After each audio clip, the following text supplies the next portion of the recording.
declare this public hearing of the Joint Standing Committee on the National Broadband Network in relation to our inquiry into the NBN business case open.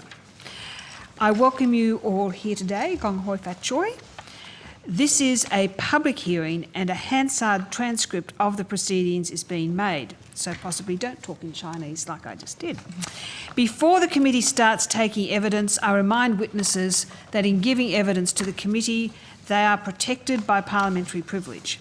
It is unlawful for anyone to threaten or disadvantage a witness on account of evidence given to a committee, and such action may be treated by the Senate as a contempt. It is also a contempt to give false or misleading evidence to a committee. The committee prefers all evidence to be given in public, but under the Senate's resolutions, witnesses have the right to request to be heard in private session. I also remind all committee members that the Senate has resolved that an officer of the Department of the Commonwealth shall not be asked to give opinions on matters of policy and shall be given reasonable opportunity to refer questions asked of the officer to superior officers or to a minister. This resolution prohibits only questions asking for opinions on matters of policy and does not preclude questions asking for explanations of policies or factual questions about when and how policies were adopted. I ask witnesses to speak clearly and into the microphones to assist Hansard to record proceedings. And I ask people in the hearing room to ensure that their mobile phones are either turned off or switched to silent. So the first one we hear, that person will be shouting drinks at the end of the session. Excellent. I welcome Mr. Stephen Rue, Ms. Catherine Dyer and Mr. Brad Whitcomb from NBN Co. We are going to be joined by Mrs. Wicks via teleconference, but she won't be ringing in for about half an hour, so we will give you a heads up when she does that. Information on parliamentary privilege and the protection of witnesses and evidence has been provided to you. So just before we start, I would like the committee to introduce themselves. My name's Jane Prentice. I'm the chair of the committee and I represent the electorate of Ryan in Brisbane, Queensland. Mr. Co-chair? I'm Josh Wilson, I'm the member for Fremantle and the Deputy Chair of the Committee.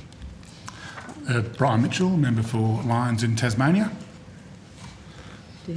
Oh, sorry, Senator Deborah O'Neill, Senator for New South Wales. Hello, Mr. Rue. Hello, how are you? I don't need an introduction, do I? For the Hansard record. Senator Anne. Thank you, Anne. Senator Jane Hume, Liberal Senator from Victoria. Yeah, Dr. David Gillespie, Federal Member for Lyne. Chair, can we just confirm that this is broadcasting now? Yes. It's live? You don't think it is? No. Just had a message to say it wasn't. The light is on up. Okay. Right. Does someone want to check? It's loading. It's on. We have been hacked recently. Sadly, they detected it, so it didn't improve the system this time. Okay, ladies and gentlemen, thank you for coming today. And for the Hansard record, could you please state your names and the capacity in which you appear? Mr. Rue, would you like to then make a statement? Yes, I would. Thank you, Chair. Yes, thanks. After you, Catherine Dyer, Chief Network Deployment Officer, NBN Co.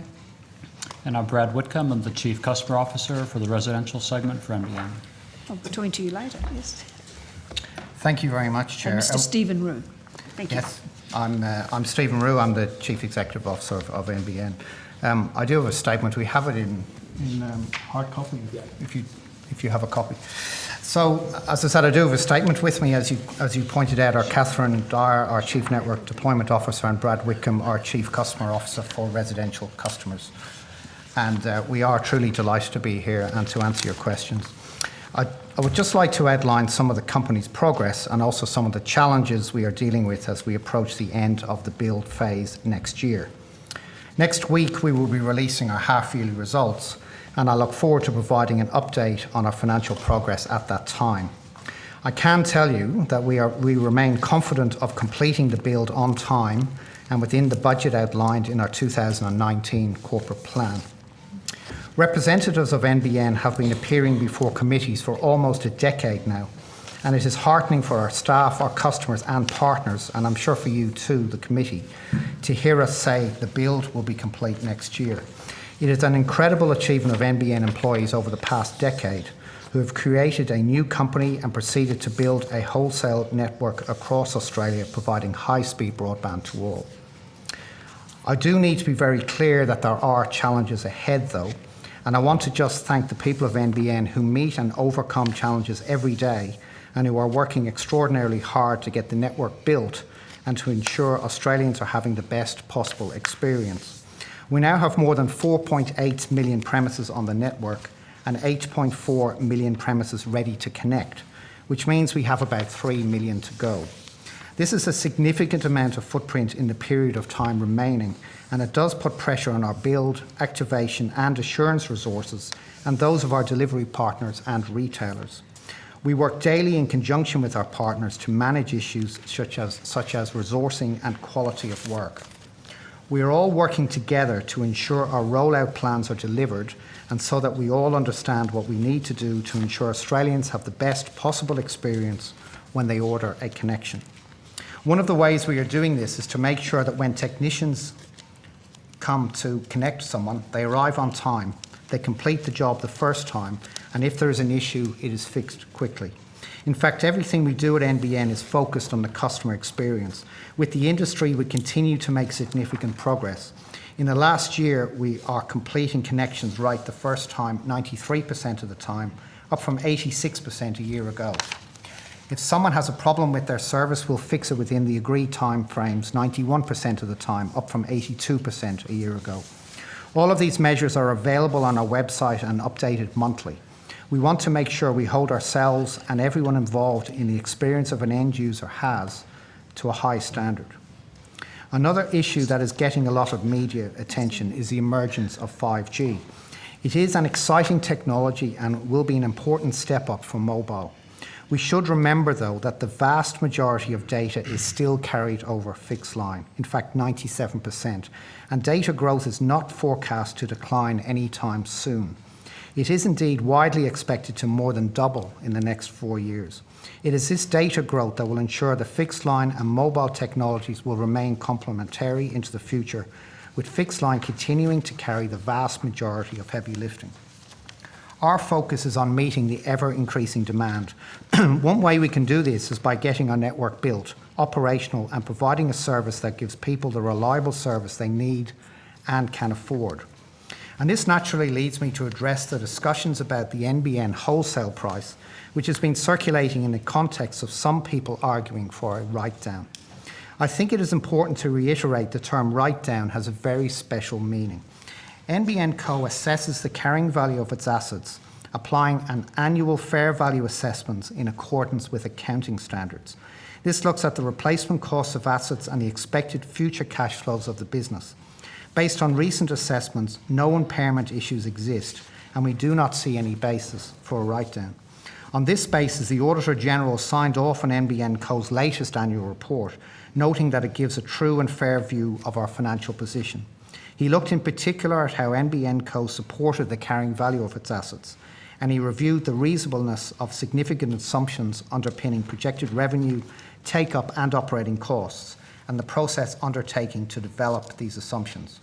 So when people say there should be a write-down, I don't think that is what they are really calling for.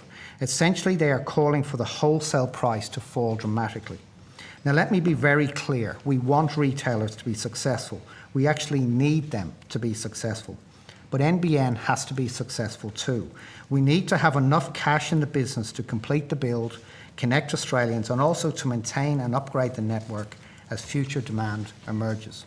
And in this context, it is very important to remember why the NBN was set up in the first place. NBN was designed to make sure, for the first time in Australia's history, access to fast, reliable broadband was available to all Australians. It was designed to provide a universal upgrade to Australia's broadband infrastructure that meets our needs now and into the future. And it was designed to provide a level playing field for retail providers and encourage genuine competition. Importantly, and I'll come back to this in a moment, NBN was set up to provide economic and social benefits to all Australians, to provide productivity benefits, social benefits such as access to better healthcare and education services, an uplift in regional and rural competitiveness and connectivity, and greater equality and inclusion for all. NBN also provides benefits to businesses, As a wholesale-only operator, NBN is offering businesses access to underlying broadband infrastructure, but this now comes with a greater choice of retailer they want and the associate benefits that flow. A significant portion of the projected ARPU growth in coming years will come from businesses seeing this value proposition and taking up a service delivered over the NBN. We are already seeing very encouraging signals from businesses that gives us confidence in our forecast of $1 billion in annual revenue coming from small, medium and large enterprise businesses. The other big driver of ARPU is from people in residential homes taking up high-speed plans as their broadband use increases. It's important to be very clear. We're not talking about raising prices, but we're offering people the option to increase their broadband capability as their needs increase. This was part of the original design of NBN, which saw people moving up speed tiers as demand grew. This is something that was not available to people on the ADSL network. Calls for a large wholesale price cuts puts at risk the long-term viability of the company. We have made great strides over the last decade in bringing broadband to the whole country, but a sustainable business model will allow us to continue investing in the network and continuing operating successfully as a standalone business, serving the needs of the whole community. Without that, I truly believe you put at risk the digital future of the country and all the benefits that flow. That is not just my personal belief. We've evidence from the Connecting Australia report that NBN is enabling the growth of innovative ideas and empowering female entrepreneurs, connecting seniors, boosting small business capability and removing location as a barrier to connectivity. More Australian women are choosing to become their own bosses, with self-employed women in NBN connected regions growing on average 2.3% a year, or 20 times the pace of growth in non-NBN connected areas. The Connecting Australia report showed that by the end of the rollout in 2020, the NBN network is expected to be contributing more than $10.4 billion a year nationally to the Australian economy. So let me just say finally that I'm confident in the business plan we have set out. I believe strongly that the NBN is a wonderful national asset that sets us apart from other countries in that it will underpin Australia's digital future. I again pay tribute to the hard-working employees of NBN and indeed of our various partners who have made this all possible. And with that, I'll hand back to you, Chair, and Catherine, Brad and I are now happy to take your questions and to answer them to the best of our ability. Thank you very much, Mr. Roux. You mentioned in your opening statement, I think in the first line, that you expect to be rolling out on time and within budget. How have you worked with your delivery partners to ramp up the construction task ahead of you? I might ask Catherine to, that's your field. Yeah, that's correct. So we're working very collaboratively with the industry and our key delivery partners and working with them in a very agile manner. So for example, in March last year, we launched the FTTC network. We've now made ready to connect over 300,000 premises. So from a standing start to a brand new technology, NBN will have the largest deployment of FTTC in the world.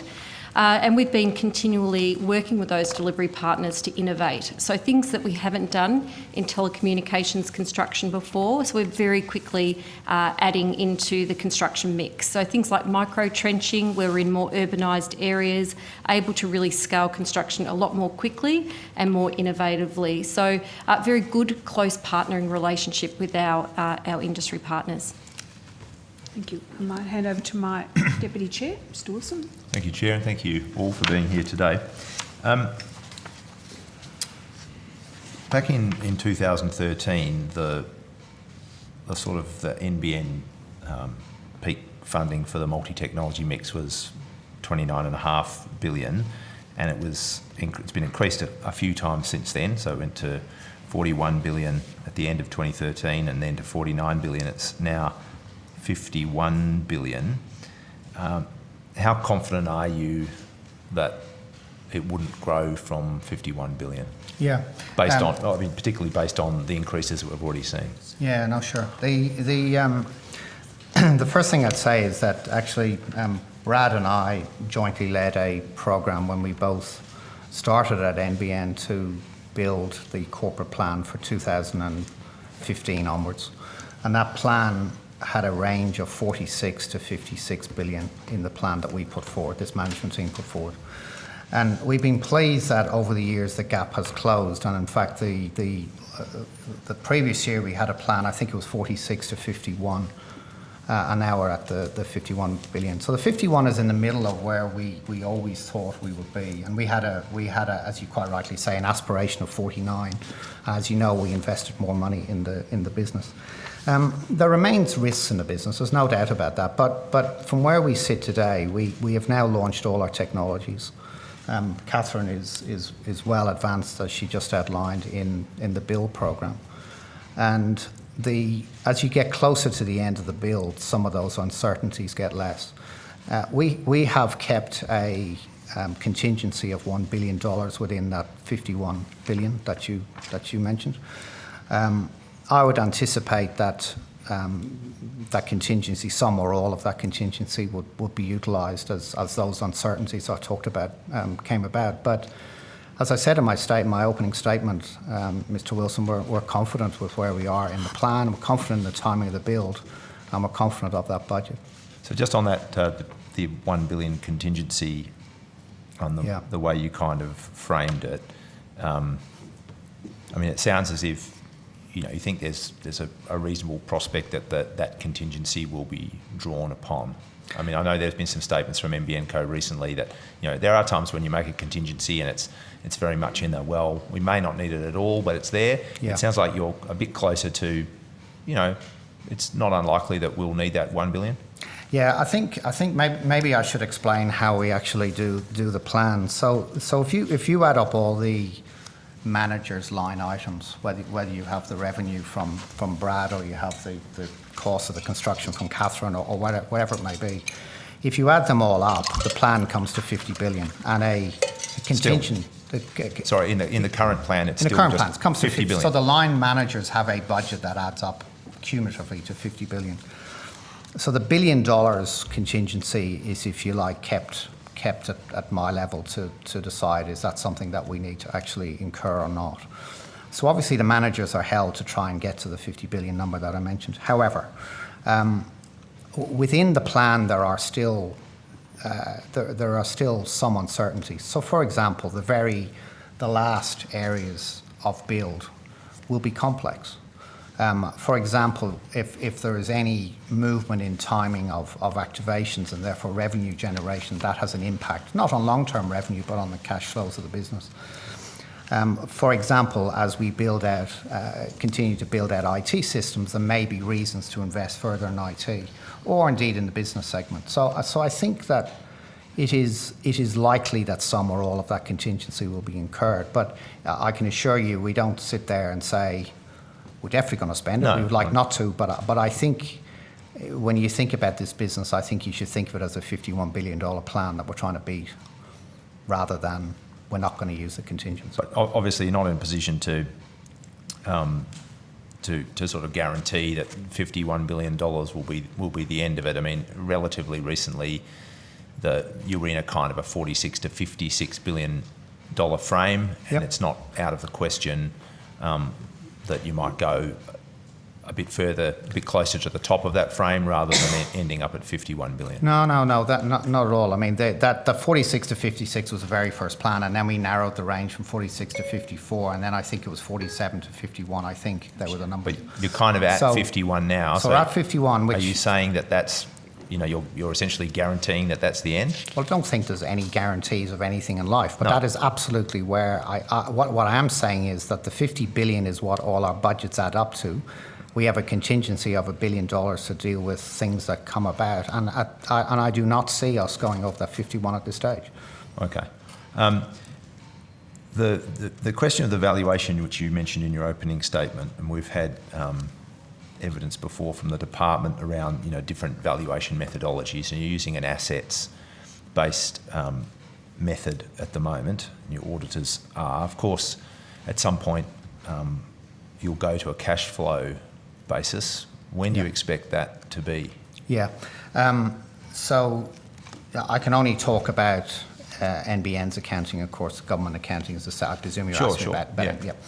So under accounting standards, what happens is that at the end of each 6-month and 12-month close period, and particularly at the end of the 12 months, you need to do an assessment of the carrying value of your assets, and they essentially relate to network assets and IT assets is what I'm really talking about. They're really our assets in the business. And when you have, and this is normal accounting standards, I'm not just NBN, where you have a business like ours which has significant revenue growth in the future, but is still investing in this case, building a business. So there are investment in not just capital expenditure, but operating losses as well.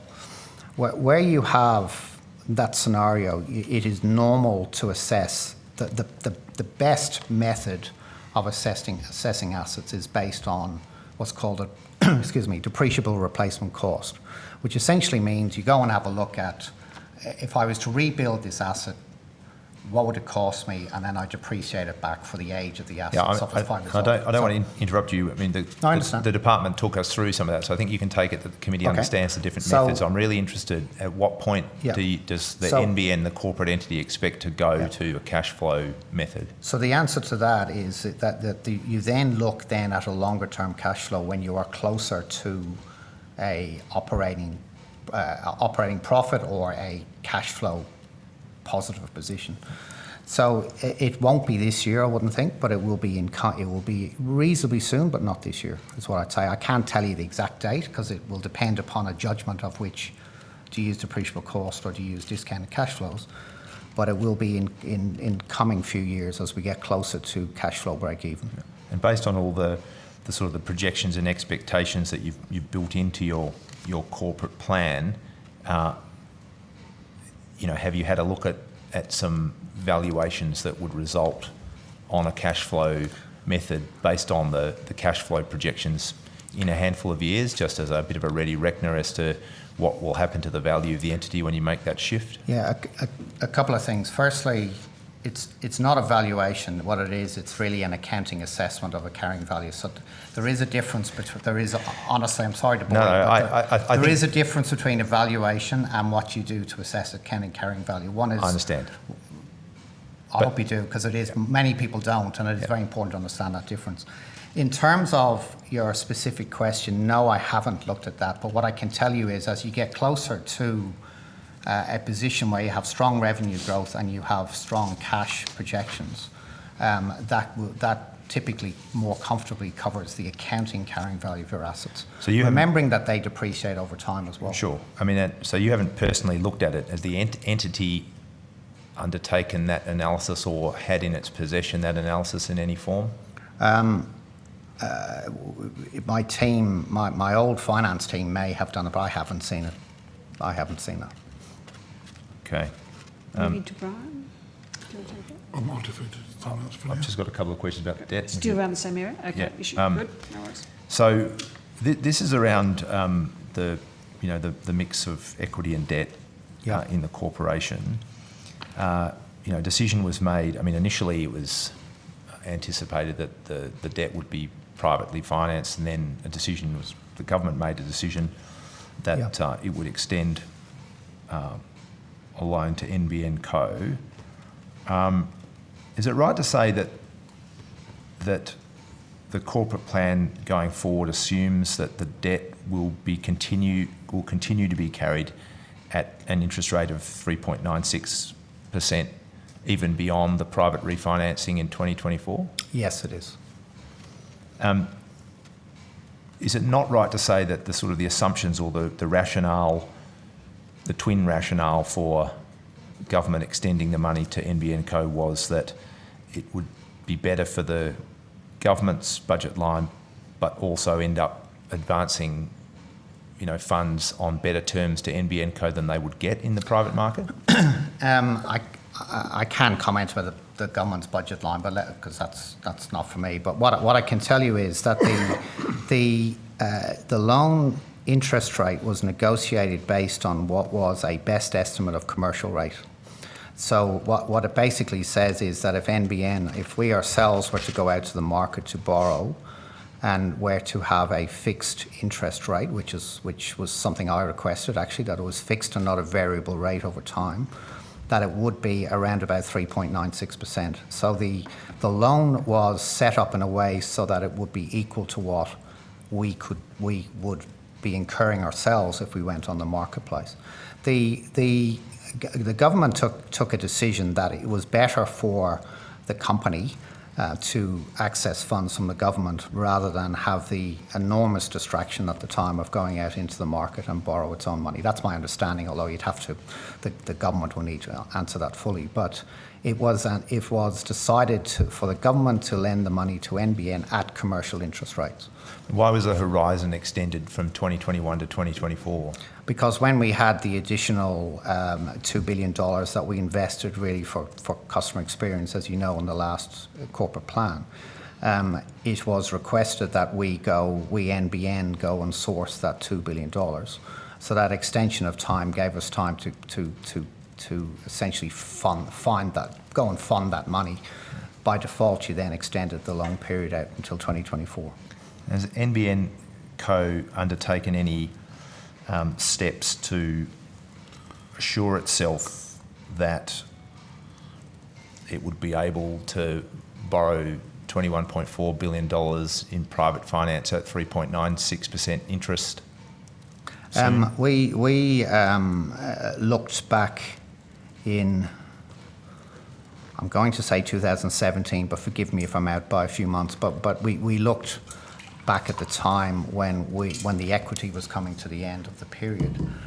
We undertook discussions with rating agencies, and I entered into very preliminary discussions with some financial institutions around raising the money in private markets. Once the government took a decision to lend us the money instead, and I didn't need to go through that exercise, I've done no work since then, other than... Since when? Since the time the government decided that it would issue us a loan rather than NBN having to go out into the marketplace. That's some time ago. I think it's 2 years ago, forgive me if I'm wrong with that, but it's around that time. And so you haven't provisioned for any, increases in that interest rate? I mean, if it was 1%, it would cost you $200 odd million a year.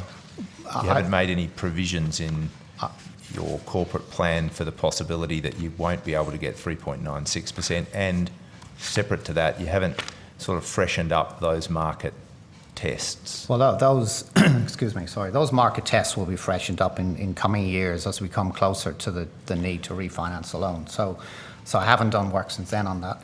In terms of the interest rate on the loan, I think there's two comments I'd make. In any long-term plan, there will be ups and downs, and it is in management's obligation to go and cover for any ups and downs. So have you made those kind of provisions? That's what No, what I'm saying is that in any long-range plan, you know the levels of cash flow you need to hit, but where you will get that from any particular line item may change, and it's management's obligation to go and make sure that those cash flows are what they said they would be. But secondly, projecting what interest rates will be in the future. I mean, Mr. Wilson, I could make a lot of money if I knew what interest rates were going to be in the future. Well, I understand that, but also you would think that it would be prudent to make provision for the possibility that you don't get that. I mean, but they could be lower. Interest rates could be lower as well. So I think we will know what the interest rates are at the time we need to go and finance. Yeah, I guess. Thank you. Senator Hugh. Thank you, Chair. There was an article, and I think it was about 6 months ago or so now, which sort of set off alarm bells for me, and it's continued on. Telstra have been quite vocal in their suggesting that the advent of NBN has irreparably damaged their business, and I think that they associated that with the shedding of around 8,000 employees. I'm wondering whether you can comment on that. Well, I'm very, very reticent, if you don't mind, in commenting about a listed company, yes, and in terms of a listed company's projections and what the chief executive or board of the listed company's strategy would be, because I think that would be wrong of me to do that. What I would reiterate, though, is that NBN has provided, and what I said in the statement, I truly believe NBN has provided a fantastic asset for Australia. And the public policy of providing productivity, economic and social benefits to the community, of providing greater competition in the retail market, are coming true. And I think that rather than me commenting on Telstra, which I do think as a listed company will be irresponsible of me, but I think we need to focus upon the benefits that the company is providing to the nation. And that is why it's really, really important that our business model is strong. It's important that we have strong cash flows and that we can continue to invest in the business.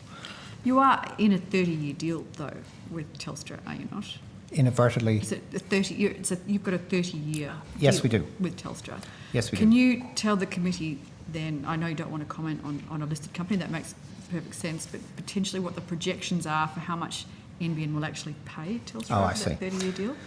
So the deal with NBN had between Telstra and NBN had two large cash flow items in there. One was for us to lease exchanges, dark fibre and racks, as it's called, from Telstra, and those payments you'll see in the corporate plan go up in coming years, and they end up around about $1 billion in 2022.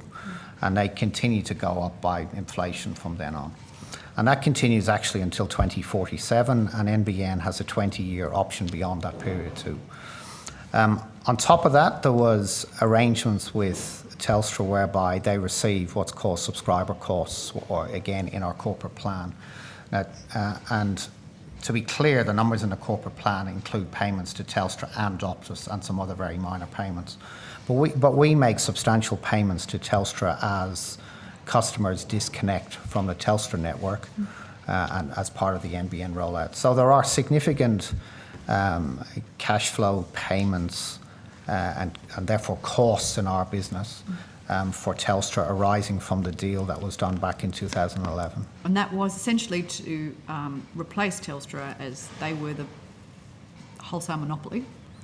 It was to create a new national wholesale player who would be rolling out high-speed broadband across Australia and who will be providing those services to retailers. Which was the understanding then and remains the understanding today. Correct. Thank you. Thank you, Chair.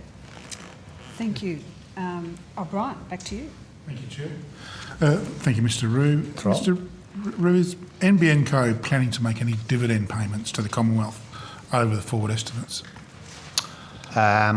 What's the forward estimate period? 4 years. 4 years. No. When does NBN Co begin making dividend payments to the Commonwealth? Is that projected at all? You're testing my memory, and it depends on a very long-range plan. So rather than answer specifically the year, because I won't be able to tell you off the top of my head, but the way the plan works is that NBN's cash flows are, and that's cash flows after capital expenditure, are applied to pay down the debt.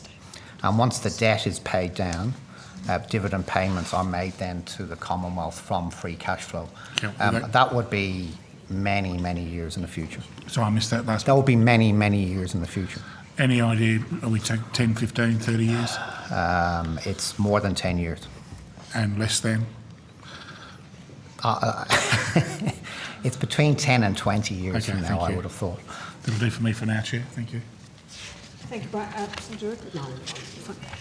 I'd like to take this point to welcome Lucy Weeks, member for Robertson, who is on teleconference. Hi, Lucy. Thank you very much, Chair. Excellent. I'll now invite Dr. Gillespie.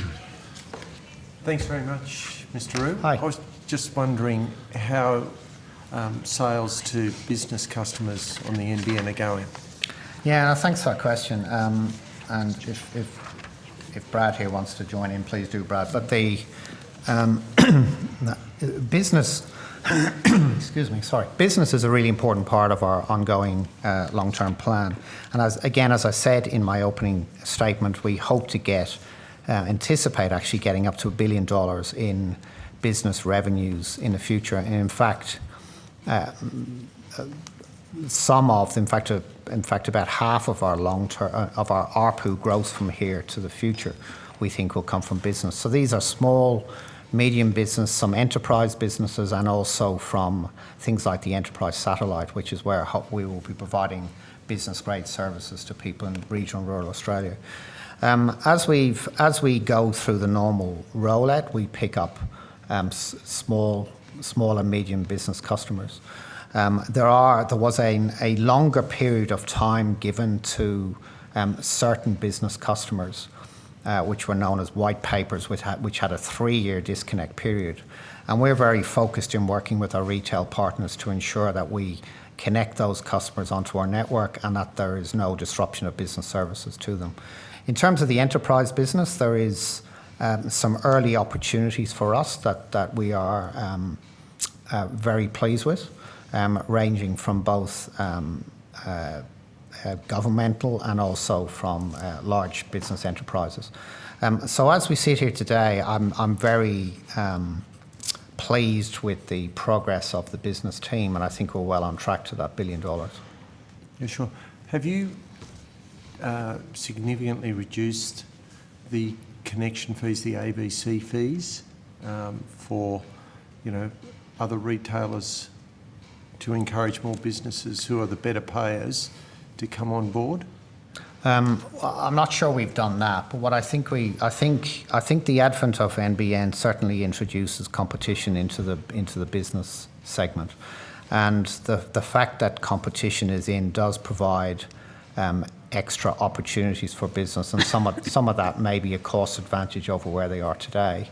Specifically in terms of reducing AVC, I'm not sure what you mean by that, but we've certainly introduced competition and good positions, good opportunities for businesses to be able to enjoy the benefits that competition brings.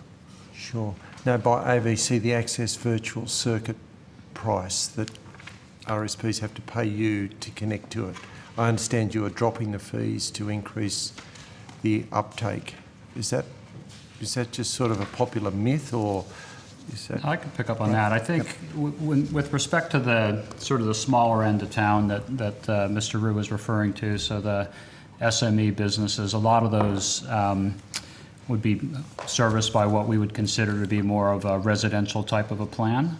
And in the case of residential plans, we have through an initial promotion, which was our Focus on 50, which was incentivizing retailers to move customers up onto a 50 speed tier, and ultimately into our longer term bundles, which we've deployed. We're wrapping capacity and speed together into a single bundle, and that's greater value for the retailer and presumably then also for the end user. So that would be an example where you'd have those small businesses that would be likely to take up those higher speeds and also get the benefit of the decongestion in the services. Sure.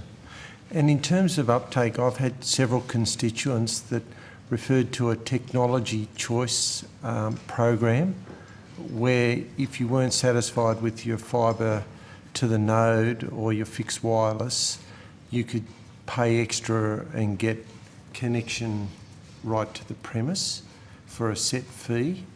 But the phenomenon experienced by my constituents were the prices they were quoted were landed on the first person in the area that asked for the upgrade. So, there was never a first mover, and they just got bulk mail outs. And because everyone got quoted the same figure, they all stood around and said, whoa, I'm not going there. Whereas if you had a more nuanced promotion or request for people that do want to pay to get fibre all the way to their premise or their suburb, that they could cluster together and allow the repayment of the extra facility to be clocked off the initial price each time a new person joins it, rather than the first bunny in the spotlight. Yeah. Catherine, do you want to? Sure. Catherine's accountable for that. Yes, so with the Tech Choice program, we actually encourage that, for people to talk to their neighbours and other people in the area, because, and we will look at that, if multiple people are applying and want to upgrade to FTTP, and we have had instances of that. So from a design and construction point of view, it's much more efficient for us if we're, connecting 10 people at a time, and we do take that into consideration as we're pricing, upgrading those homes. Yeah, sure. But does that fee come via your retail provider, or is it direct to the NBN? It is a direct contribution for the construction costs. So there's a once-off fee for us to do a desktop analysis. Yeah. So at that stage, we're able to tell the customer, give them an indicative cost before we proceed any further. If they, based on that cost, if they'd like us to proceed in more detail, we will go out and do a walkout, a detailed design, and then give them the firm cost. Right. And then they go to a retailer and say, now connect. That's correct. And we then complete the construction, and they're essentially able to order a service on that part of the network. Right, okay. Can I just follow up? David was asking you about selling products to business. Could you just elaborate on why NBN's, is necessary to bundle plans and what impact that's having? So NBN is, if you're referring to business, there's two sets of bundles you may be thinking about. One is which I'll ask Brad to talk about again, which is where essentially a business may buy a residential grade product, which is often a very good product for a small business, and they're the bundles that Brad has in the market for the residential too. So I'll ask him to come back to that. We've also been discussing with the industry some other business bundles, which really is an opportunity to buy a suite of services from us, essentially, to enable them to package their various needs in a way that it's cost effective for them, and they can buy, as I said, several things. So a very simple example of that may be a business who chooses a particular speed and capacity, but also will buy what we call an ESLA, which is an extended service level agreement, which may mean that if they have an issue with their service, that we guarantee we will get it fixed within a small period of time. And they can buy both of those services together as a bundle. So bundle is a way of really trying to just bring together several of our services and providing them to business for one price point, if you like. And then do you want to talk again about the... Yeah, so from a residential perspective, the challenge that we were facing, if you turn the clock back a couple of years ago, was we were scaling our network build. We had retailers that were aggressively moving customers off of legacy DSL onto the NBN.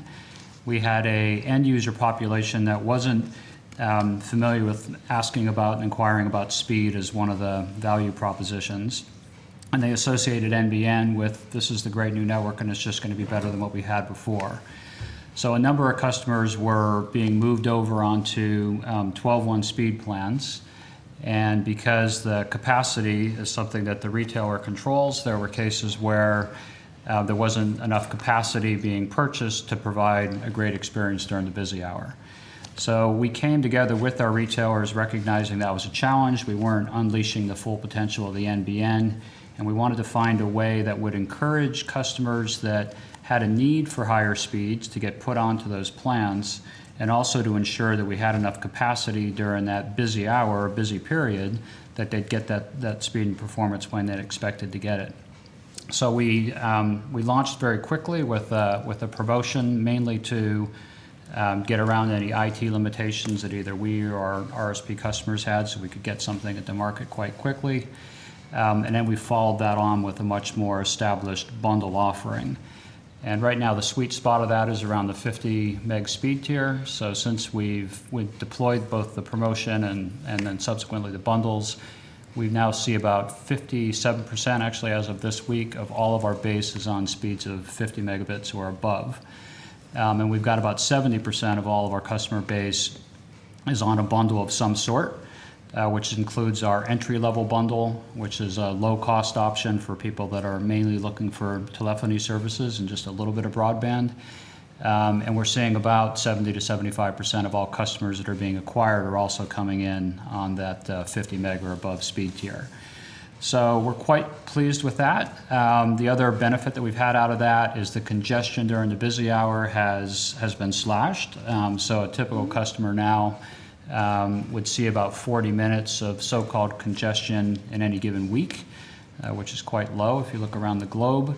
So that's another benefit. And we've seen our retailers then get out on the front foot and start following regulatory guidelines, but also their own commercial interests to talk about how good their network performs during the busy hour. So we're quite pleased with the progress we've made there.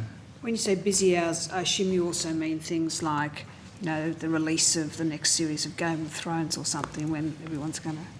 Yeah, it's interesting. So the thing that actually drives network performance right now is game upgrades for things like Fortnite.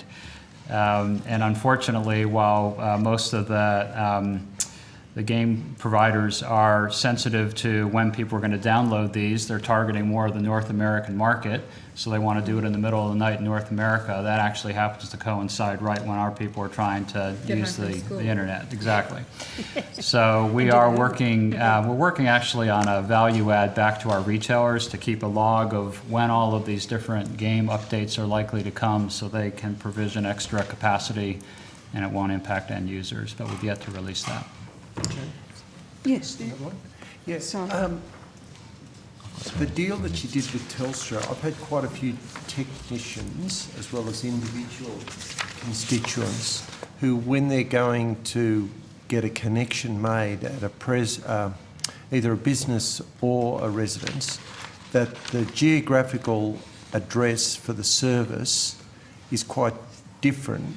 Often it's in the same street, but a different property is registered in the Telstra records to what the NBN people are doing. And the comment from one of these very experienced IT telecommunications people is NBN only asked for certain amounts of info in the deal, and that's what they were given, rather than asking for all the information that Telstra had.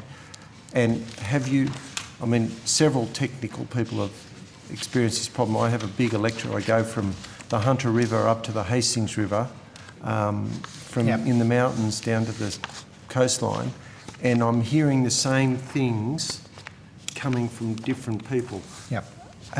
Sounds like the way you're nodding your head, you're acknowledging that there was a problem with the data, and I'm seeking reassurance that you fix that up with Telstra, that you get the whole lot of info that you need to use their pits, that you pay them a lot of money for 30 years, and with a 20-year option that they're giving you all the stuff you need.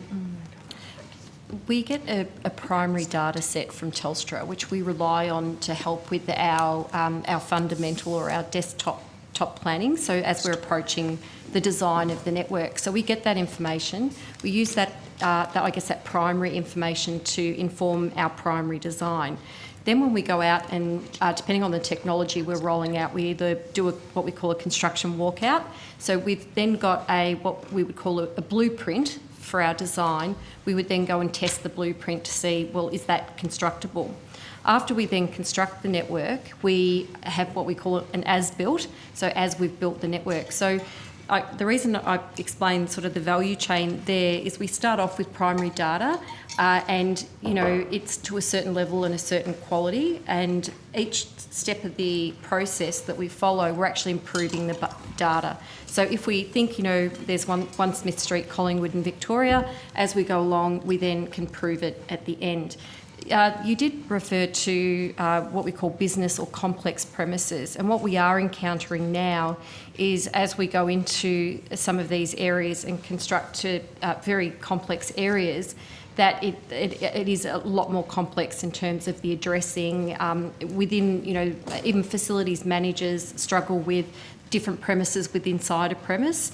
And again, the only way that we can work through that, particularly as we deliver network to a central point into a building, is to work closely with the customer. So again, it is about taking Telstra's data, improving it in our own spatial systems, and making sure that we've got the right data set at the end, to make sure that we can connect customers on time.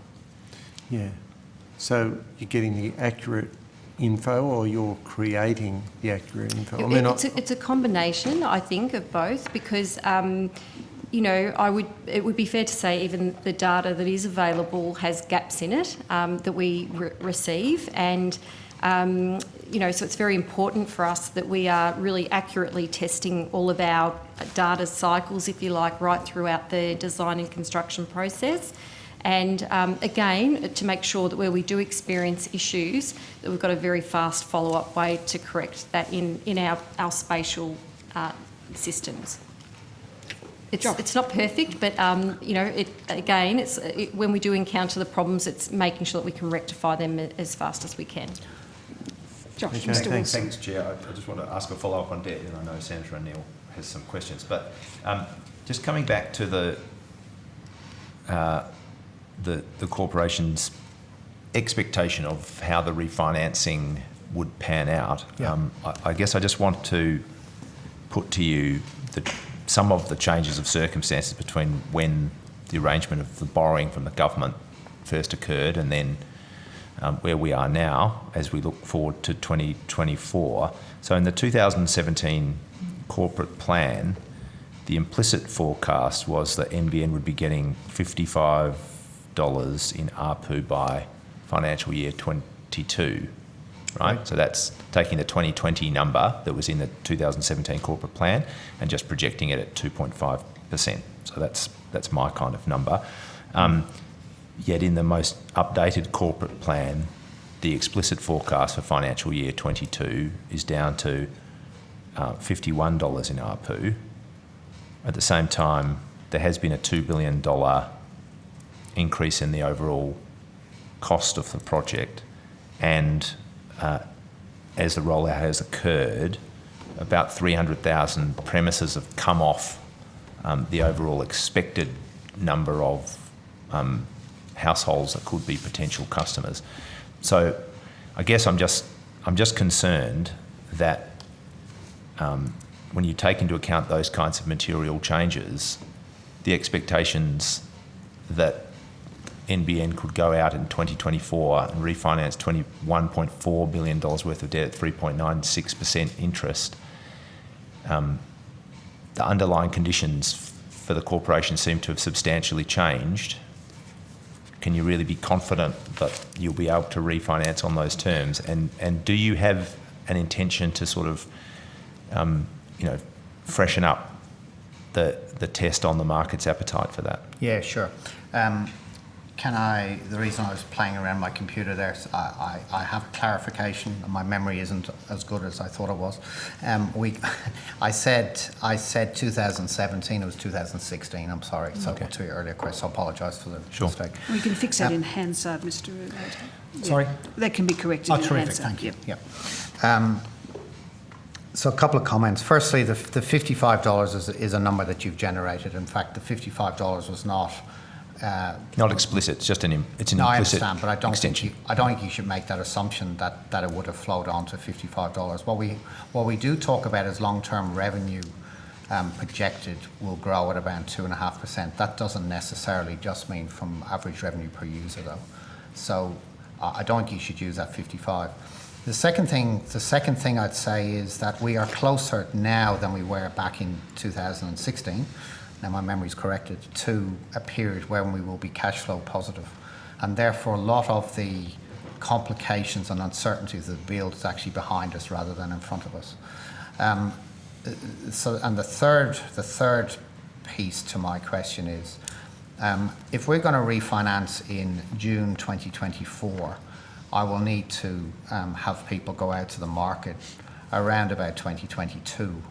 And maybe slightly before that, to actually start to not just get credit ratings, but to actually get that sum of money in one go. It doesn't work that way. You have to go and gradually go to the market over time. So I don't have plans today to do that. What I'm focused on today is making sure that our team completes the network build. But it is something that we will have to turn our minds to when the network build is complete.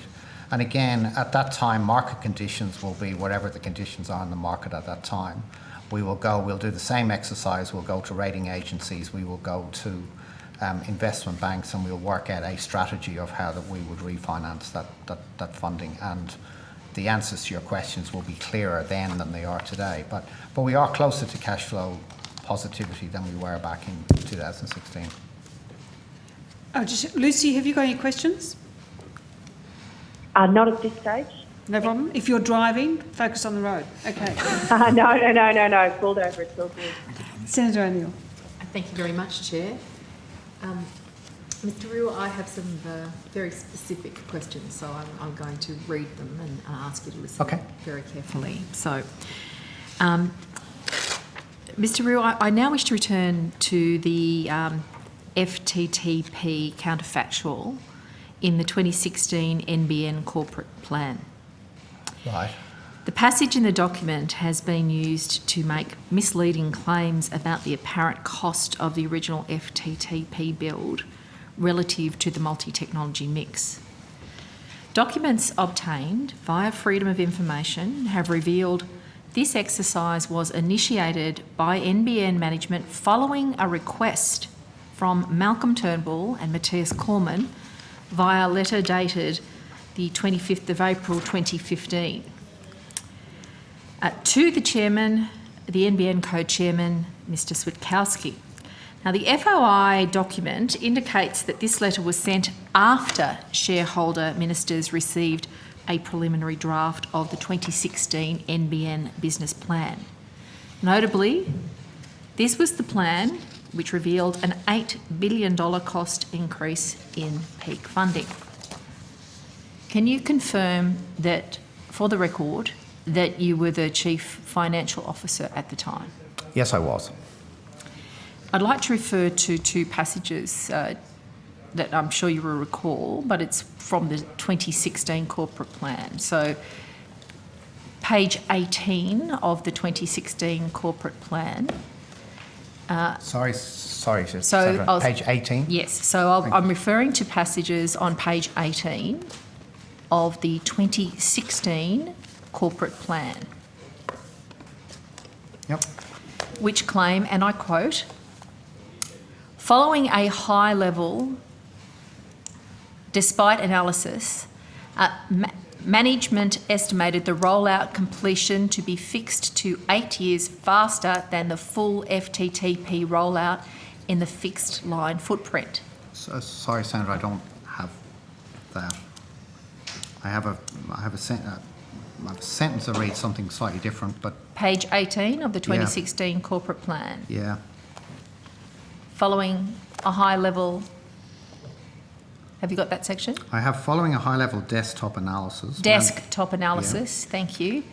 Management estimated the rollout completion to be fixed to 8 years faster than a full FTTP rollout in the fixed line footprint. It says something slightly different on that page, but I don't think it changes the context of your question. Thank you. So It goes on to say, following a high-level desktop analysis, management estimates that the MTM strategy delivers savings of $20 to $30 billion when compared to a full FTTP rollout in the fixed line footprint. I'm sorry, Sandra, I've caught up with you now.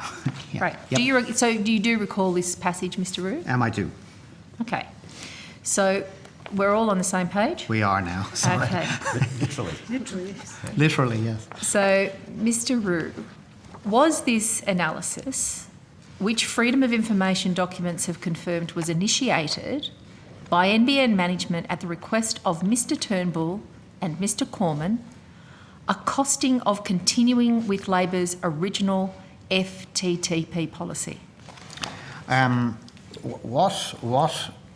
think it's also referred on another page. I thought you were also going to talk Well, can I just get a clarification first on that? A yes or a no will be very helpful. Was the analysis which Freedom of Information documents have confirmed was initiated by NBN management at the request of Mr. Turnbull and Mr. Cormann, was it a costing of continuing with Labor's original FTTP policy? What we did was we looked in... Mr. Rue, I'm really happy to take an explanation, but I want to understand if was it Is it a yes No, or a no? I need to answer your question. Here. I'm Just sorry. let Mr. Rue answer. I'm Thank trying. you. It's not a court You're case. going back in history. So you've asked me very specific questions. So let me try and be very specific in an answer. What we did was we looked at the cost in June 15. Yep, in June 15 of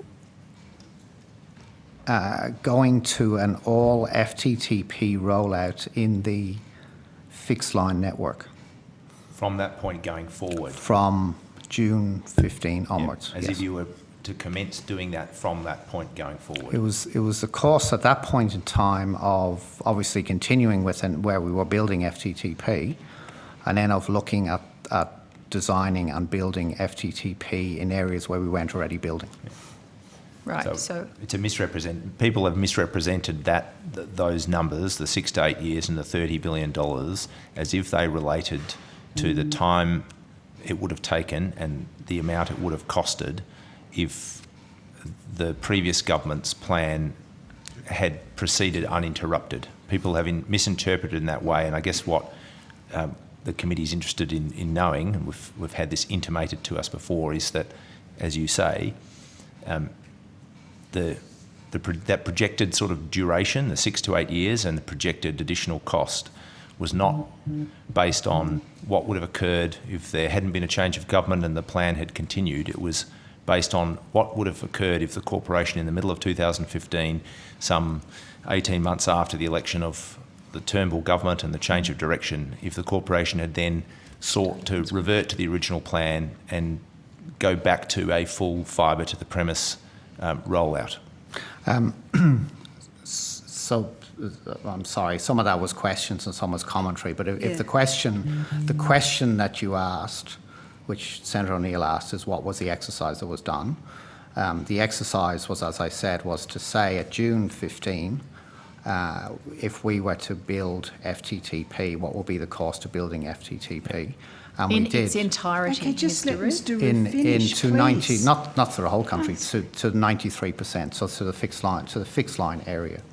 So we, as I think it says elsewhere in the corporate plan, we conducted a high-level desktop analysis based upon information we had at the time of build duration, design duration, and an FTTP cost.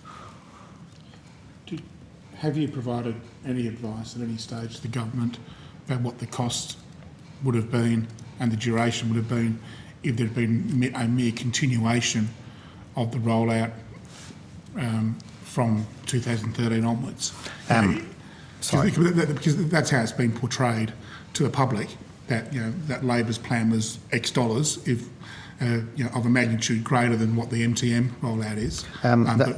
I'm sorry, I keep interrupting. Sorry. No, that's right. No, I mean, so have you provided advice to the government? Is there any advice anywhere that you're aware of about what essentially the Labor plan would have cost if it had been rolled out in its entirety without any interruption? By Labor plan, you mean an FTTP rollout? To 93% of the population. Yeah, that advice was provided via the strategic review, which preceded my employment at NBN. But the strategic review was the advice that provided expected costs of that, Okay. which was 2013.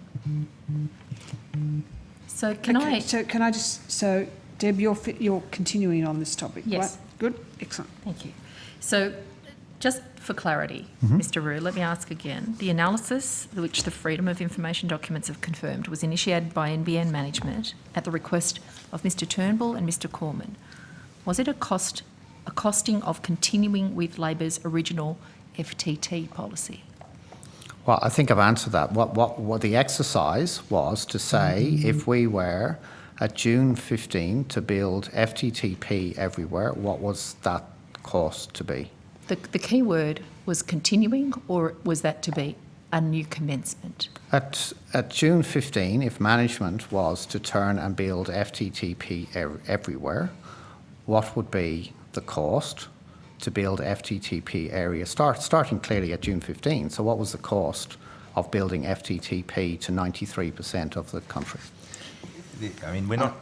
I know Chair, with your indulgence, we're not wanting to get into the quicksand on this, and it's not your responsibility, Mr. Rue, for the way in which people go out in the public domain and put forward different interpretations of things. It's just that this has been, this has been a matter that's been canvassed often and widely in the public domain, and so all we're trying to confirm is that the suggestion which has been made on many occasions that the 6 to 8 years and the additional 30 billion related to an assessment of the duration and total cost of the original NBN plan that Labor had and was in the course of rolling out, that is wrong.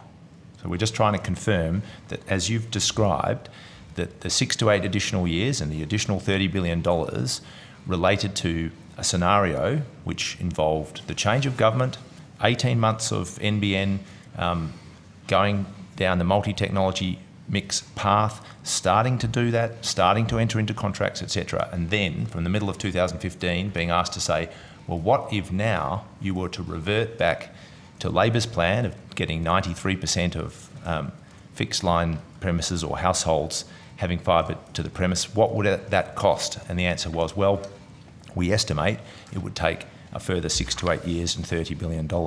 That's what you've explained today. Again, there was commentary in question that, but what? It's very difficult. I mean, it's very difficult. No, I understand. We can't. On the one hand, we're being told we can't ask a yes or no question, and at the same time, we're being accused. We're just trying to get a clear answer that it wasn't that that analysis, that duration, and that additional cost did not relate to a scenario in which the previous government's rollout would have continued uninterrupted. Yes or no? We've answered this question actually in several hearings before. So the exercise again was to do from June 15. What was the cost of building FTTP for the whole nation? And I'm sorry, I can't be clearer than that. That's what we did. Is it your evidence that you've not provided the government with an estimate of what it would have cost to continue with Labor's NBN plan? Is it your evidence that you have not provided the government with an estimate of cost and duration of continuing with Labor's plan uninterrupted? The strategic review back in December 2013 was an exercise of comparing various ways to build out a network, including And you stand that by plan. the figures in the strategic review? Sorry? You stand by the figures in the strategic review? The strategic review was a 7-week exercise done in December 2013. What I said earlier, what Mr. Wickham and I did was build, in conjunction with the management team at the time, was to build a long-term plan, which is incorporated in the 2015 corporate plan. But again, what this exercise was to do was to compare at June 15 what would be the cost of building an all FTTP rollout. Yeah. I'm clear on that. What I'm a little bit interested in finding out is why you won't give a clear yes or no answer to the very simple question of, have you provided to the government an estimate of what it would have cost to continue Labor's plan uninterrupted? The strategic review back in December 2013, which I think I've said it, sorry if I wasn't clear, December 2013 was advice from the company at the time as to that cost. That's the Vertigan review. That was a strategic review that was done. So, Dave, have you got more on this issue? Yes, Because I know have another question. Okay, Lucy's keen to ask a question too. Thank you. So I'm sorry, the strategic review was December 2013 and it's on page... If I can go back to... Page 17.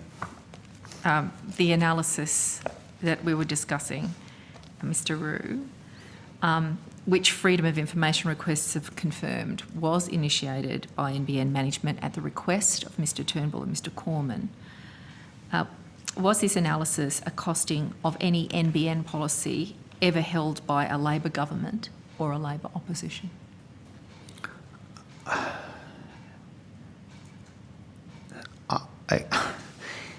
I'm sorry, Senator. Could you have a better answer on that? If I can, I think all I can say is refer to my previous answer, which I think I've answered what the review was. Right. Thank you. Lucy. Still with us? Thank you, Chair. Yeah, no, definitely. Thank you, Chair. Look, I'm interested just in relation, there is a lot of talk about costs. One of the rationales I understand was also the importance of, or I guess I'm just asking, how important is time in relation to getting the NBN rolled out to all Australians?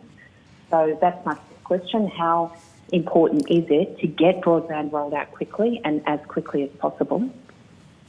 In time, I'm sorry, Ms. Wicks, did you say how important is time?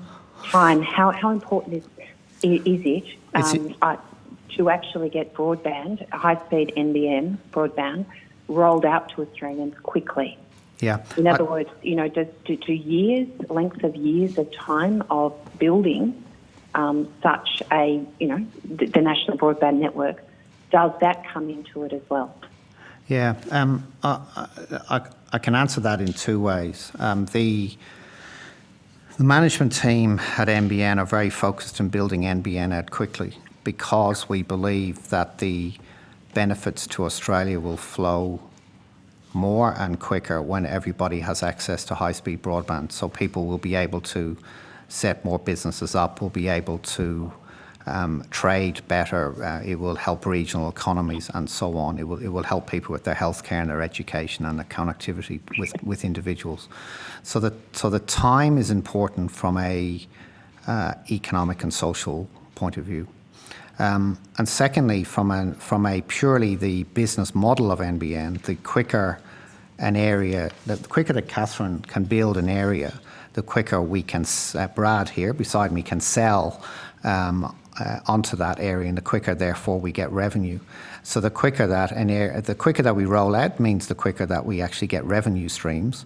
And remember, the peak cash that we talk about in the long-range plan is not just costs, it's also how quickly you get revenue to offset some of those costs.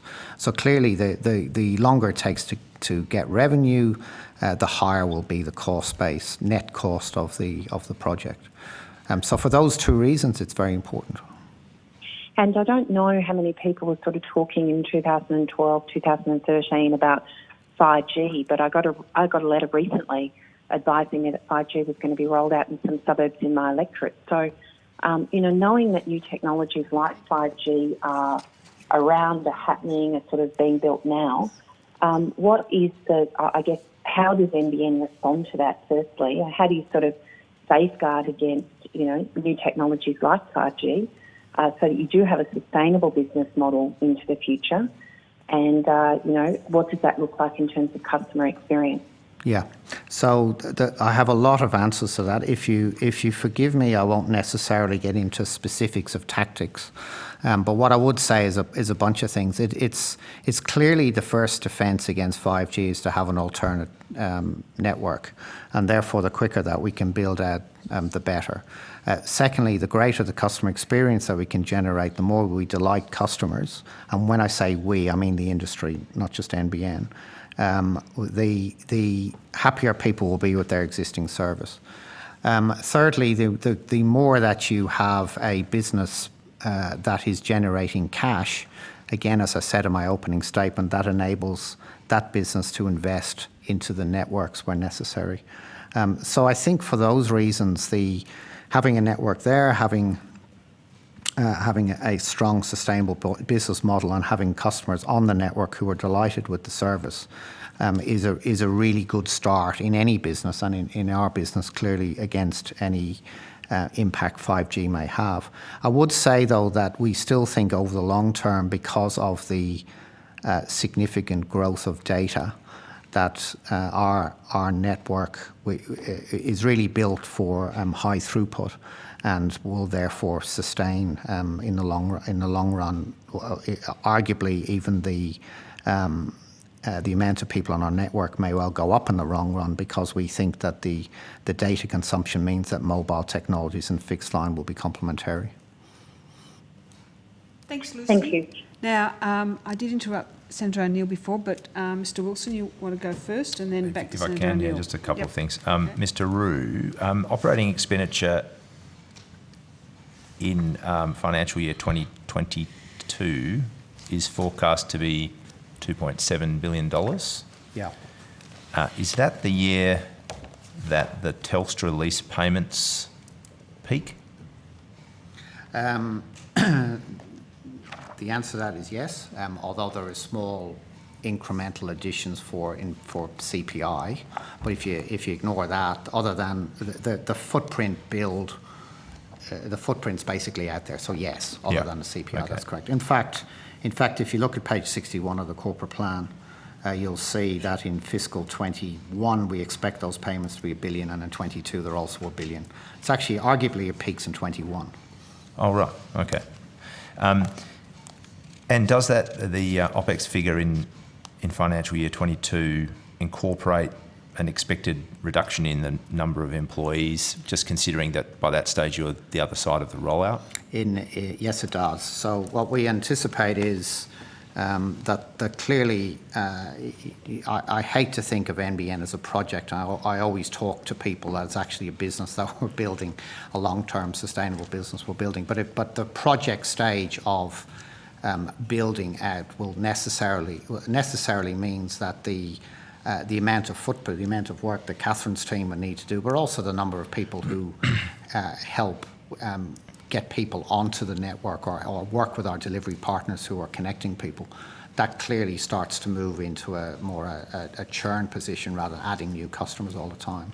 And and then we also, to complete my answer, as one of our great challenges is, when I say challenge, I mean that in a good way. I don't mean risk, I mean challenge in a good way, is to run a great network operating business whereby we have as low a cost base as we can, as you'd expect from us running any business, let alone a government business.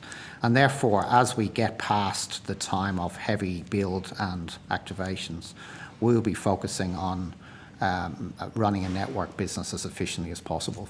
So for those three reasons, you will see our costs reach the sort of level that we projected in 2022. Yeah, so presumably then from 23 on, they will be, the operating expenditure will be dropping away. Well, we would be looking from 22, from 20. In fact, that particular line, I think you'll find. So the way we look at our operating expenses, again, it's on page 61 for Hansard records of the corporate plan. Outside of infrastructure-related costs, we have what we call other OPEX, which is everything except that. And it goes from 2.1 in 19 to 2 to 1.8 to 1.7. Okay. So if your question is what's the sort of steady rate of OPEX, I think you can take 22 as being the sort of levels of OPEX we would expect. Although naturally, like any telco provider, it is for us to see how we can continue to make those cost base better. But you won't see the substantial fall away that you saw in the previous years. Okay, and you wouldn't know, I mean, this is expecting a lot, but the sort of the underlying operating expenditure, if you pull out the lease and duct payments. Yes, it's there. It's on page 61. It's 1.7 billion. Okay. Chair, I've just got one more little Western Australian question. Your colleague that you're holding up, yes. I think we're doing okay for time. Yeah, plenty of time. So that, do you have some data around the sort of the quality of the network by jurisdiction and by capital cities in terms of average speed attainment? So that, I should say, one of the statements of expectations is that 90% of fixed line premises will get 50 megabits per second or better. Now, so what is that on a state-by-state basis? Do you have it on a state-by-state and a capital city-by-capital city basis? I presume you do. I'm not sure.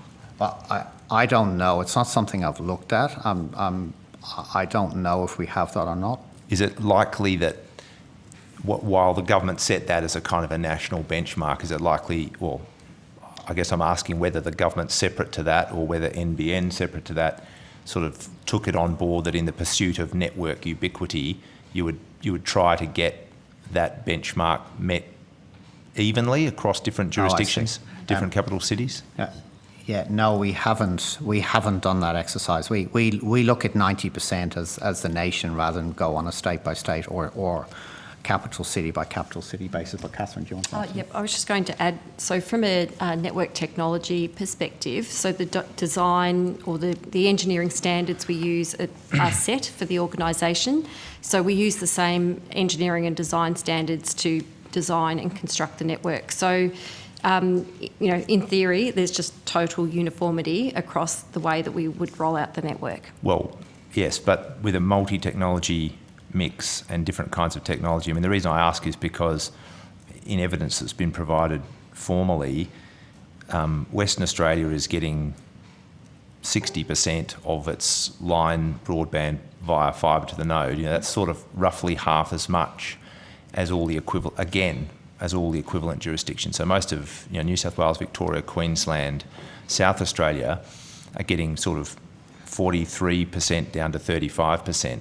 Western Australia is getting 60% in FTTN, and in data previously provided to the committee, 35% of FTTN premises get 50 megabits per second or less. So if you put those two numbers together, Western Australia is on track to only have 79% of households getting 50 megabits per second or better, and that's obviously a serious disparity. Can I try and help? I'm sorry, I don't have the information here, and I've just tested. The team don't have the information, but I'm sure it's.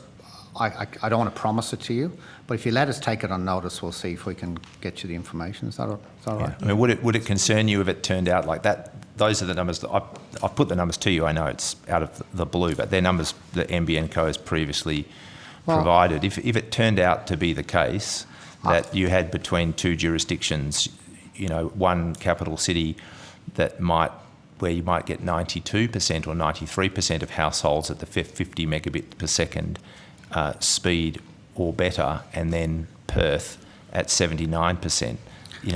That's not a well-designed network, and it would put in place a kind of a digital divide between capital cities that you'd rather not see. I think we are.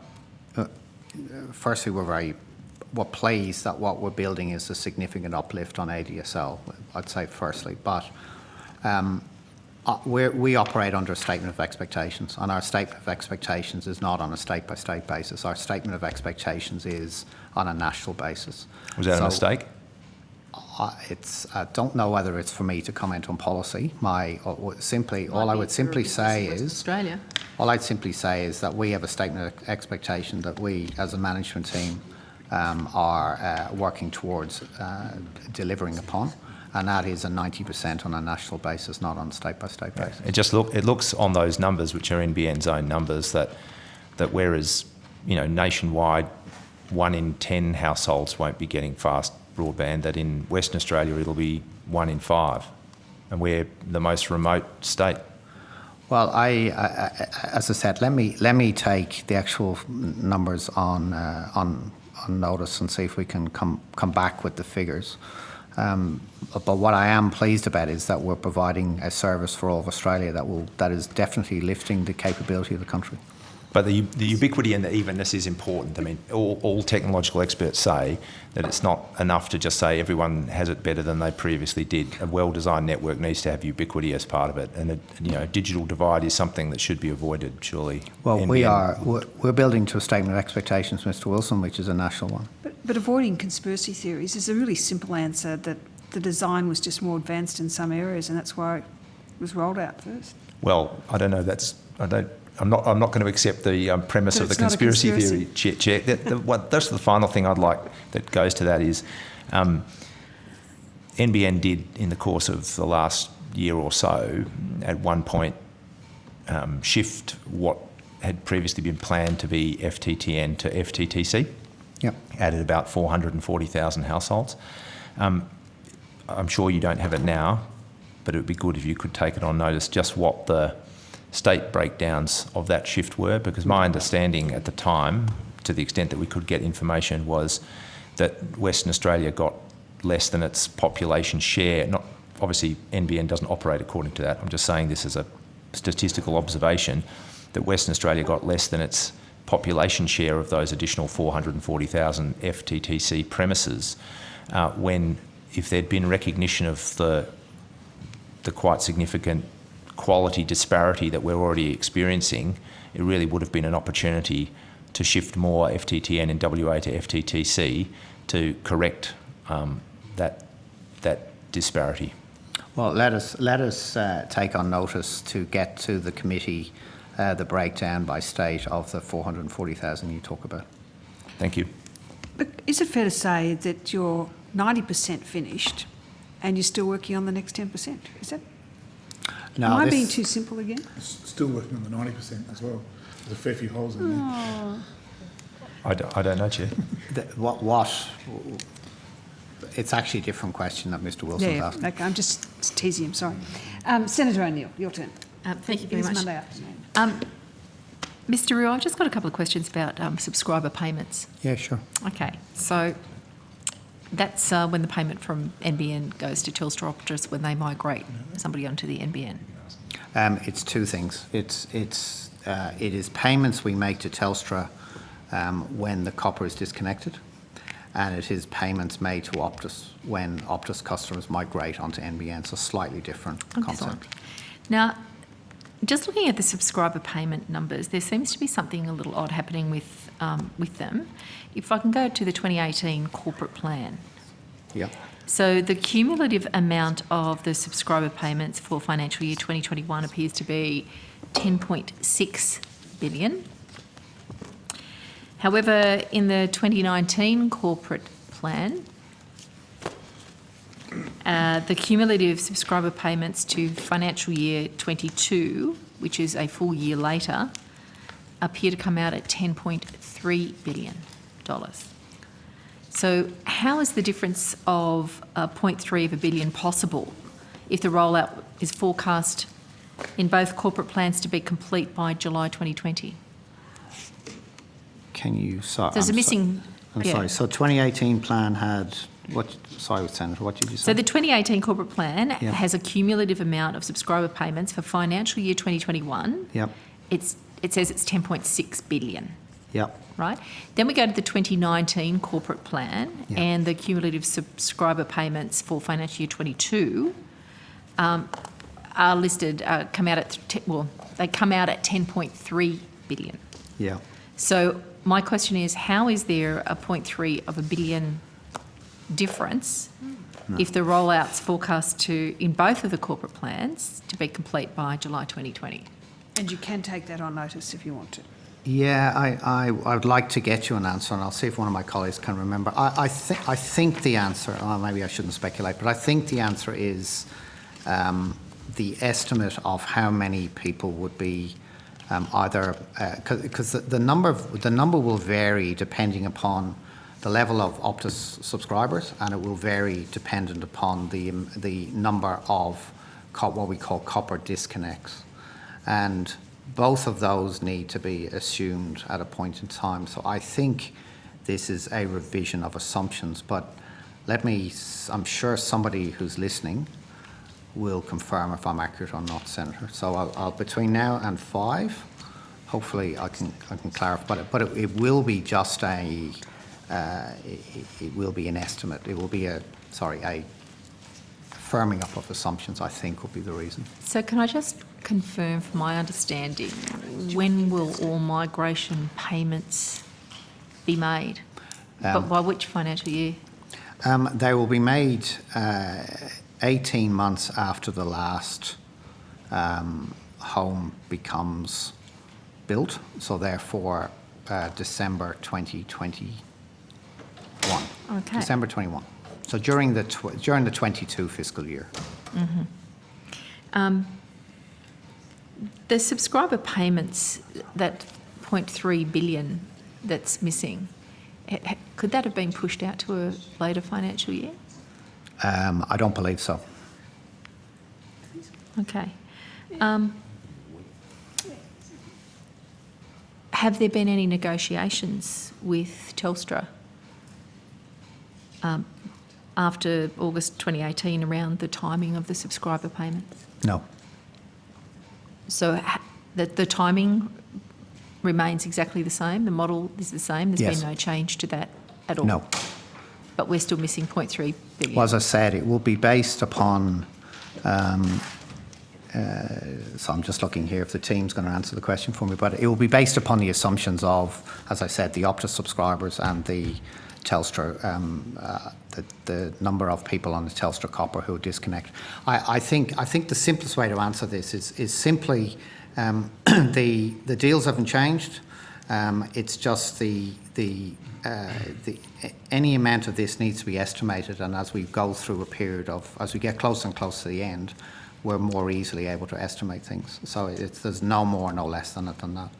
So you're quite confident that there's no subscriber payments that have been pushed out into financial year 2023? I will get that confirmed immediately, but I don't believe so. Okay, thank you. More questions, Deb? Brian? One from me, thanks, Yeah, Chair. all right. Mr. Rue, thank you for pointing me out to the strategic review of December 2013. I've taken the time to have a quick look at it. I'm assuming the one that's online is the same as elsewhere. In this, I think there's a reference here to 72.6 billion peak funding requirement is what your assessment was for essentially the plan if it had continued. That's on the top of page. Yeah, I think it was called the revised outlook. Yeah, revised outlook, that's right. So you're right, 73 I'm just billion. interested in seeing 72.6 to continue a plan compared to an assessment of 74 billion for 3 years later to go back and do all the work, to unpick work that's been done and then start again. I can't quite reconcile those two figures, to be honest. There's $1.4 billion between continuing with a plan uninterrupted and starting it all over again. I haven't done the exercise to reconcile, Mr. Mitchell, other than to point out that one was done, the strategic review at the time you asked me, was ever an assessment done? Yeah. And that was my response to that, and I think I told you what the other exercise was. In coming to the figure, I was a little perplexed to see there's a fair bit of information blacked out in the report that's online. Quite a few figures are missing in terms of, for example, I think under your proposed radical redesign, I think which you called Outlook 2, this radically redesigned FTTP deployment is estimated to cost, blacked out, build capital expenditure per brownfield premises, representing savings of, blacked out, per premises passed. So, Brian, do you want to Well, I'm just wondering. put those on notice? I'd just like to ask, why is this information blacked out from a public document? Be commercial in confidence, I would think. Yeah, I mean, it was deemed commercial in confidence at the time, and I think that's a position that I think, again, we've answered this on notice before, but I think it was it continues to be considered commercial in confidence, Mr. Mitchell, which is why it's blacked out. Commercial in confidence by the NBN. NBN code considers it commercial in confidence, or the government? No, it was some auditor or someone. We've had this question before, and it was some auditing office or someone. It was a third party who was assessing the value. I believe some of the data came from third parties, and that's why it was kept commercial in confidence. So the assumptions in it are what? Can the assumptions be taken on at face value, or? What the assessment was, and again, this I'm giving a commentary on this because this predated me, but the assessment that was done was looking at, based upon the existing costs, the existing timing, and some assumptions around how that could be accelerated and improved, what will be the cost and time of a full rollout of, when I say full, to 93% of the nation, rollout of FTTP. And that was scenario one in this document called Revised Outlook. And there were various other outlooks looked at as part of the strategic review. Well, I just note that the figures, the estimates and the are so broad. I just wondered at what value they have. As I said, it was an exercise that was taken in December, up to the date of December 13, to look at, based upon where the company was at that time and what the cost that it actually was incurring, what would be the cost of a full FTTP rollout. Senator O'Neill, if I could answer your questions, I'm sorry. There isn't any payments in 2023, and there are two reasons for the 0.3. One is what I described, the number of actual Telstra copper people on the Telstra copper that would be disconnected, and the Optus subscribers, and as well the 300,000 what we call dilution that Mr. Wilson talked about earlier. Okay. Around. So I just need you to back up so I'm really understanding what you're saying here. Sorry. So, first of all, can I just clarify that? So can I just clarify, Brian's finished? I'm finished, thank you, Yeah, Chair. good, okay, thanks. So- On to Deb. You said earlier that there could be a change in assumptions that could account for the $3 billion. Do you still Yes, hold it is. to Yes, that? I'm just telling you what the assumption. I'm confirming my answers earlier. So Great. there's nothing in 2023. The original assumption was, though, start with that for me. The The original original assumption. So what you've, in order to calculate a long-range plan, there is the subscriber payments specifically to Telstra are based upon the number of what's called a BSA list, which is a number of people who are on the copper who will get disconnected, and they're multiplied by a dollar amount equals the subscriber payments. Yep. So the dollar amount hasn't changed, but the assumptions around the number of people on the copper that gets disconnected has changed. Right. Has been And has that reduced. number gone up or gone down? It's been reduced. By how many? Well, by the equivalent to it, and that arises from a change of assumptions, from more knowledge that we have, and also the fact that there are less homes in Australia than we thought at the time, way back, of doing a plan. So those two items lead to a lower subscriber cost to the business. Okay. Sorry, I hope that's clear. It's a bit Right. complicated, I know. And there's nothing in 2023 to be. okay, do you expect any changes to those assumptions, Mr. Rue? How solid are those calculations? I don't, to be honest with you. I don't expect any further changes. Okay. But I haven't seen a recut of the analysis, but I don't expect it. Certainly if there's a change, I don't think it'd be significant. Fantastic. Thank you. Thanks, Chair. So, Mr. Rue, we've recently had some dreadful fires and flooding in Yeah. Australia. How has that affected NBN assets? Yeah, sure. So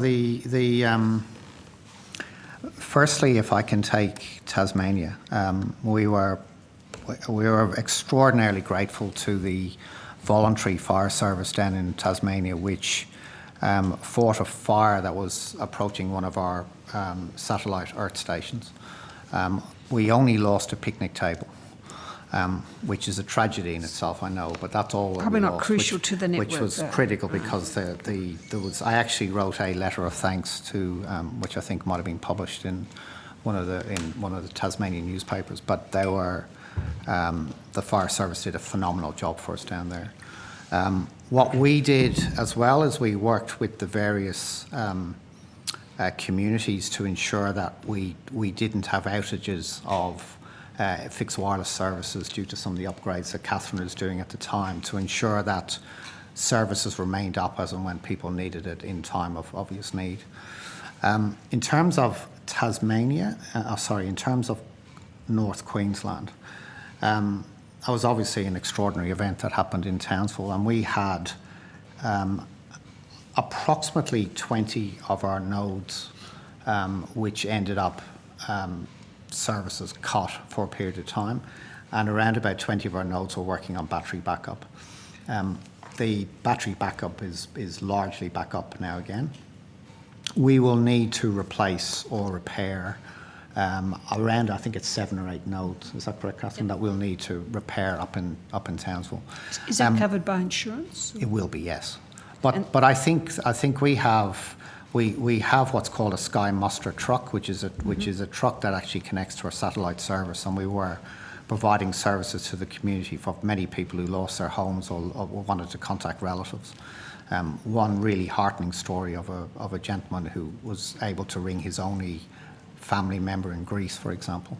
But the work is really just starting, because we will now need to work with the community as the floods subside, and to ensure that we help restore services, remediate services, and work with the community in ensuring they get their needs. And I think we being part of the team that's been embedded in the emergency service, we will keep our people up there, we'll keep our truck up there, and we'll. So they do keep you're a member of those special teams that they have? We had people embedded in those emergency teams, but I mean, we're very conscious and assist in the community through.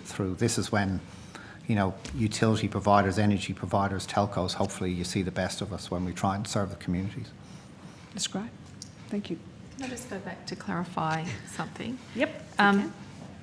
Mr. Rue, in your answer to me, you indicated there were fewer homes than originally anticipated, and in your change of assumptions, you have indicated that there has been a change, so there will be a payment difference of that missing 3.3 billion. Have the number of total activations by financial year 22 changed, though? Because you kind of can't have it both ways there. No, you can, because it depends upon the number of people on the copper. It's called creative accounting, yeah? I have never been accused of that, thankfully, and I'm not going to start now. But no, I don't know. I had a few concerns about what we were discussing earlier, but anyway. It's not creative accounting in any way. There's a difference between an activation and someone disconnecting from a copper. So there will be services that are provided by Telstra that get disconnected. They don't always result in an activation for us. But the rollout of NBN means that with our payments, as part of the payments we were talking about earlier, there are payments to Telstra based upon copper disconnect. So they're two different things. They're largely the same. They're not identical. They're largely the same, but they're not exactly the same. Okay, so to be clear, activations in 2018 and activations in 2019. If we look at those numbers, do you have them? I don't, I'm sorry. Do you want to put that on notice, Deb? Yeah, well, if I tell you that the 2018 CP is 8.6 million activations. In what year? 2018 plan is 8.6 million activations by financial year 21. Right. And in 2019 corporate plan, it's 8.7 million activations by financial year 22. So there's a difference there of 0.1. Yeah, 100,000 premises. Yeah. And is that new built homes over the 12 months? I'm sorry, I wish you'd asked me this 9 months ago. I would have remembered all the answers. I don't have it with me, I don't have it in my memory. But what I will tell you, it's not hard to calculate. If you would put on notice, I assure you we will answer the question. Well, I definitely have a question on that. And just for clarification, new homes don't attract a subscriber payment, do they? That's correct. They don't. Okay. So I'd love to know what those services are. 0.1. What's the explanation? It could be a range of things. It could be part of that less homes in the nation we talked about. It could be timing. You'll have to let me take that away and answer. No problem. Take that on notice. I'm sorry. Unless I'm sorry, Senator O'Neill. I wish I had it here. I'd be happy to answer. I'd like to go back to my other question and still get a yes/no answer. No. Okay. On that notice. Some clarity around this would be really good for the Australian population. And that's what Mr. Rue has undertaken to provide. Uncertainty. Yep. Well, I'm sure, and because people don't like. I think Mr. Wilson made it pretty clear that a lot of the data about the NBN has been profoundly politicised by this government, and trying to get the truth about real numbers really matters to people. Well, I think Mr. Rue has been more than helpful today. Thank you very much to you and Catherine and Brad. You've kindly agreed to take some questions on notice. Now, can we'd be keen to get those in a timely fashion so that we might send more back to you. You can't do that, can you? Can we do that? What sort of time frame could we look at? Well, 10 days? we do need. if I could just make one, I don't know when you need to write your report, so maybe you could work back from there. But sometimes it takes a while to get the questions. So if we get the questions, we have a team which will work on answering them. Anne's got nothing else to do. So the secretary, and when do you think the questions? Okay, so what do you think? Within 10 days of getting the questions, is that reasonable? I'm getting a nod from the people who do it. Yes, I'm getting a nod from behind. So, excellent. So yes. Excellent. That, of course, opens a way for committee members to add more questions in, doesn't it? Well, if you add more questions, it will take longer. You do know that, don't you? It's like the rolling ball. Can I park a position then for 10 further questions so you can anticipate them? Oh, Deb, really? Okay, no problem. So, Thanks. thank you. So we'll look forward to your questions, Deb. Thank you. And we'll get all that happening. So, as I said earlier, this has been Hansard recorded, so you'll be given a copy so you can correct things, like that date that was 16, not 17. That can easily be corrected in the Hansard record. No problem. So I do thank you for appearing today and giving evidence and responding in good humour to all the questions that were asked. And I formally declare the hearing closed. Thank you, everyone. Thank you very much.